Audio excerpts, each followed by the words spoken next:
జనాల దగ్గర డబ్బులు దోచారు, అమాయకుల ప్రాణాలు తీశారు. ఆడజాతి మొత్తం సిగ్గుపడే స్థితికి దిగజార్చారే. తప్పుల మీద తప్పులు చేస్తూ మీ దుర్మార్గాల్ని దాచిపెట్టుకోవడం కోసం నిజాల్ని సమాజ్ చేశారు కదే.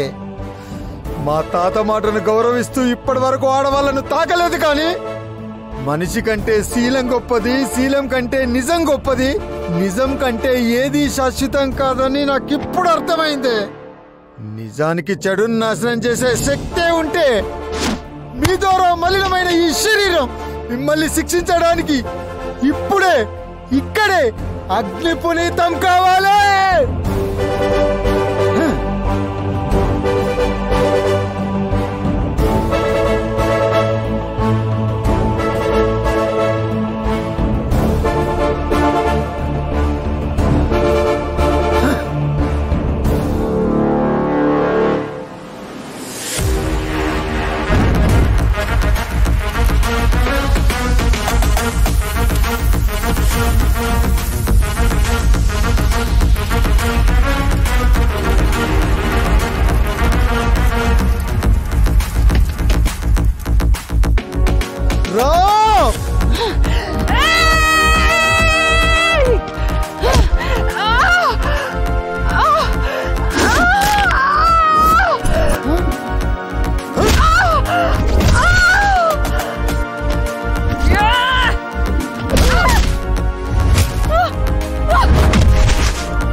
ఈరోజు శకునం ఏదో తేడాగా ఉంది, ఏమవుద్దో ఏంటో.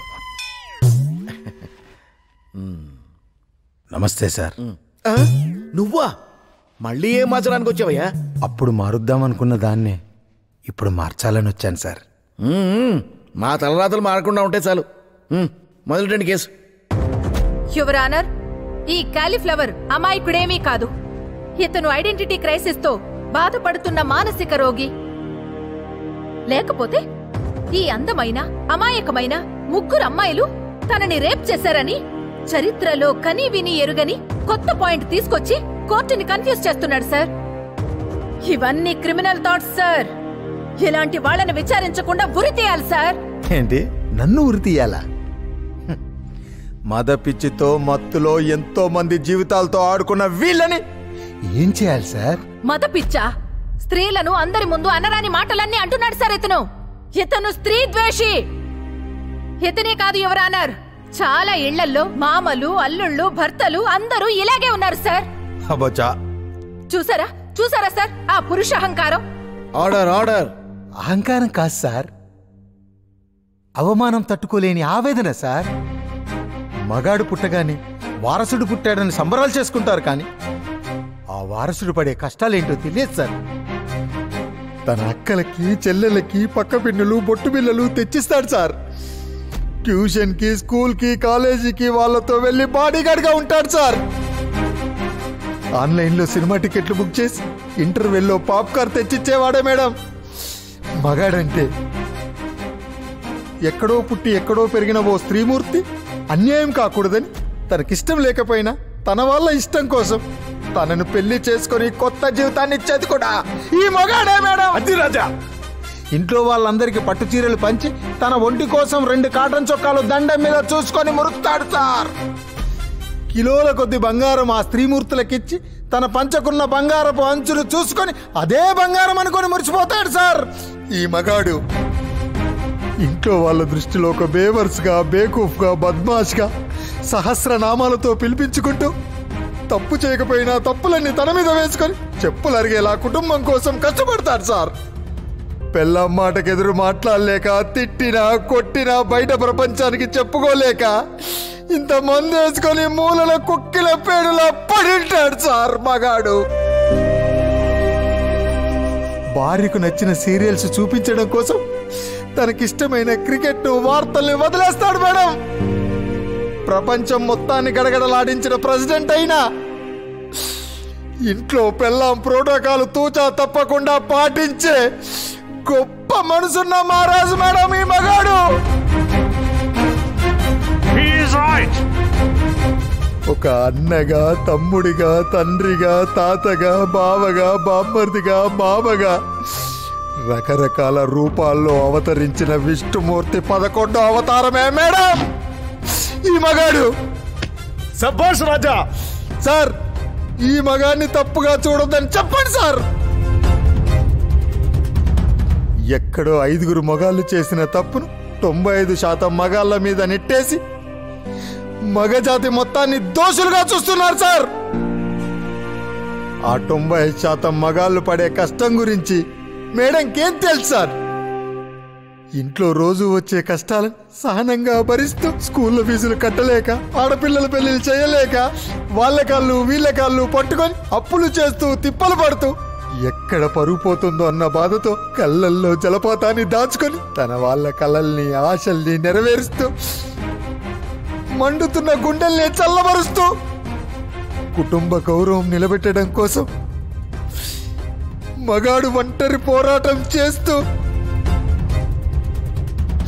అనుక్షణం చస్తూ బతుకుతూ సైనికుల్లా నిలబడేవాడే సార్ ఈ మగాడు. ఈ మగాడు. Any question?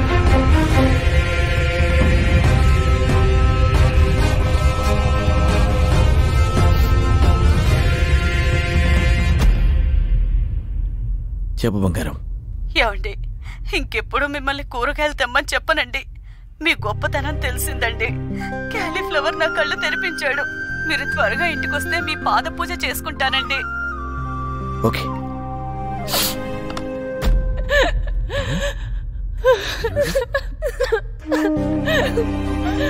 నో.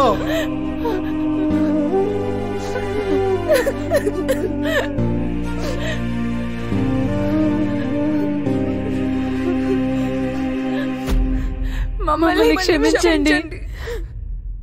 ఇప్పటి వరకు కోరికల కోసం, సుఖాల కోసం చాలా తప్పులు చేశాం. చెడు వ్యసనాలకు బానిసలమై ఎంతో మందిని మోసం చేశాం.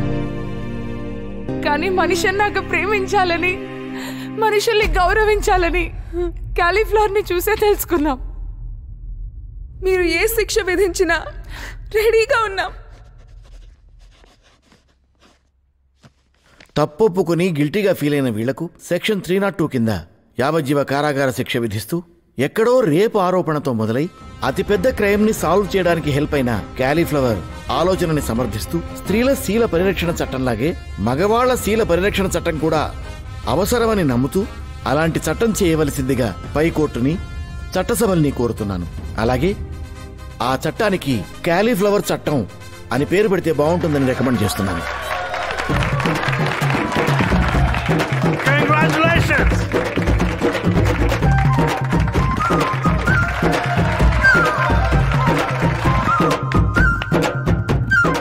ఏమయ్యా పిఏ చేసుకురావయ్యా రమ్ము.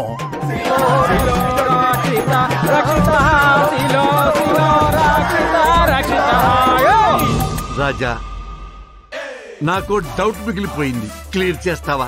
ఏంటో అడగండి. తలెత్తుకొని తిరిగే రోజులు వచ్చాయి. ఆ 3 అమ్మాయిల అందానికి నాకే మైకం కమ్మింది. నిన్నేం చేశారో, ఎలా చించారో అని కుతూహలంగా ఉందయ్యా. మూర్తి గారు, ఆ చీకటి రాత్రి గురించి నన్ను అడగండి. ఓరి బాబు, ఓరు నాయనో, శీలం కోసం సిగ్గే వదిలేసిన గరుడు నువ్వు. నిన్ను వాళ్ళు ఎలా? ఆ రోజు రాత్రి ఆ 3 నన్ను ఎత్తుకెళ్ళారు. వామ్మో, మంచం మీద పడేశారు. నొలక మంచమా, నవర మంచమా? ఓరి నీ అయ్యా, నొరగ మంచం అయితే ఏంటి, నవారు మంచం అయితే ఏంటి, నేల అయితే ఏంటి, మ్యాటర్ కదా ముఖ్యం. ఆ తర్వాత ఏమైంది రాజా? నాకు ముద్దులు పెట్టారు. అమ్మా, ఆ తర్వాత మళ్ళీ ముద్దులు పెట్టారు. వారిని అమ్మ ముద్దు నుంచి ముందుకు పోరా నాయనా. మళ్ళీ ముద్దే పెట్టారు సార్. ముద్దులు పెట్టాక ఏం జరిగిందిరా? వాళ్ళు ముద్దు పెట్టారు, నా శీలం పోయింది. అమ్మా నేనెలా పుట్టాను? అది మీ నాన్న నన్ను ముద్దు పెట్టుకుంటే నువ్వు పుట్టావురా. అవునా? ముద్దు పెట్టుకుంటే పిల్లలు పుడతారా? ముద్దులకే శిలం పోయిందని నమ్మి సిటీకి వచ్చి ఇంత పెద్ద కథ నడిపావా? నువ్వు నాకు, వీళ్ళకి, మా ఆవిడకి, ప్రేక్షకులకి పెట్టావు కదరా ఇంత పెద్ద క్యాలీఫ్లవరు.